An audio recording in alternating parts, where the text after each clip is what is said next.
反倒反调的代志也未收煞，即嘛含罗大佑的歌曲嘛去扫到风台尾，因为罗大佑的歌曲风向大道东，互网友发觉讲，伫咧大陆音乐平台已经点点啊落价。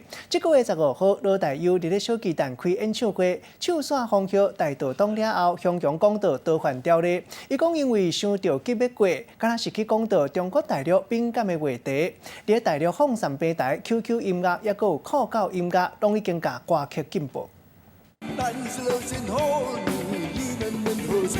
我来到西岛，我来到东。罗大佑伫台顶唱1990年代伫香港红甲变过歌《风萧大道东》，佮对翻唱中发表伊的感想。我住过香港蛮长的一段时间，香港是一个非常非常快的一个社会，非常非常快。就有些事情就是不能那么急呀、真的不能那么急，不能那么快。刚不在讲嘛，对不对？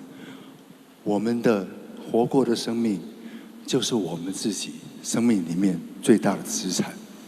因为你必须要往后面看，你才知道说现在跟以后你怎么走。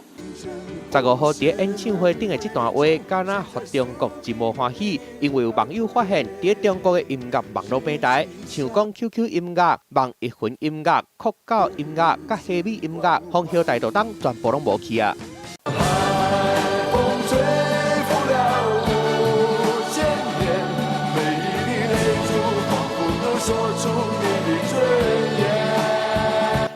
另外，含这首咧唱香港社会咧烦恼未来的东方之珠嘛同款，毋是歌无去，无就是互限制评论。罗大佑的歌真侪拢有时代意义，嘛定互用伫一寡议题顶的，拄着较敏感的政治议题，音乐嘛同款，互人关注。记者综合报道。